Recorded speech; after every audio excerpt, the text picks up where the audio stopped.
আসসালামু আলাইকুম ওরহমতুল্লাহি ওয়াবারাকাতুহ।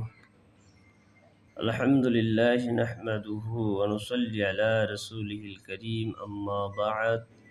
ফাআউযু বিল্লাহি মিনাশ শাইতানির রাজীম। বিসমিল্লাহির রহমানির রহিম। يا أيها الذين آمنوا اذكروا الله ذكرا كثيرا وسبحوه بكرة وأصيلا يا أيها الذين آمنوا হে ইমানদারগণ, উযকুরুল্লাহ যিকরান কাসীরা, উযকুরুল্লাহ আল্লাহ পাক রব্বুল আলামিনকে স্মরণ করো, কাসীরা অধিক পরিমাণে, ওয়াসাব্বিহুহু বুকরাতাও ওয়াসীলা এবং সকাল এবং বিকাল দুই বেলা আল্লাহ পাক রব্বুল আলামিনকে বেশি বেশি পরিমাণে স্মরণ করো। অর্থাৎ আল্লাহ পাক রব্বুল আলামিনের তাসবিহ এবং পবিত্রতা বর্ণনা করো। সূরা আহজাব 41 এবং 42 নং আয়াত। আল্লাহ পাক রব্বুল আলামিন অপর এক আয়াতে বলেন, ইয়া আইয়ুহাল্লাযীনা আমানু লা তুলহিকুম আমওয়ালুকুম ওয়ালা আওলাদুকুম আন যিকিরিল্লাহ। হে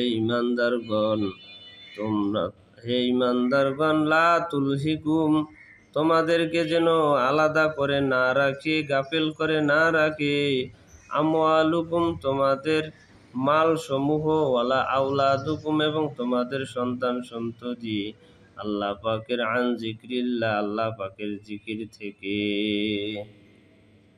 সূরা মুনাফিক আয়াত নাম্বার মুনাফিকুন আয়াত নং 9।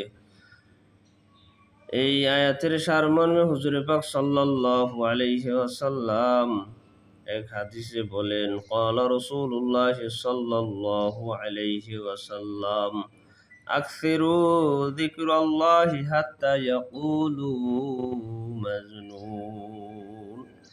হুজুর আকরাম সাল্লাল্লাহু আলাইহি ওয়াসাল্লাম বলেন, আকসিরু, তোমরা এত অধিক পরিমাণে জিকির করো, হাত্তা, যতক্ষণ না পর্যন্ত, ইয়াকুলু, বলে, মাজনুন, যতক্ষণ পর্যন্ত না লোকেরা তোমাকে দেখলে পাগল না বলে। রাসূল পাক সাল্লাল্লাহু আলাইহি সাল্লাম এই হাদিসের দ্বারা বেশি বেশি পরিমাণে আমাদেরকে জিকির করার তাকিদ ইঙ্গিত করেছেন। আল্লাহ পাক রব্বুল আলামিন আমাদেরকে এই কোরআনের আয়াত এবং হাদিসের উপর বেশি বেশি আমল করতে পারি তৌফিক দান করেন।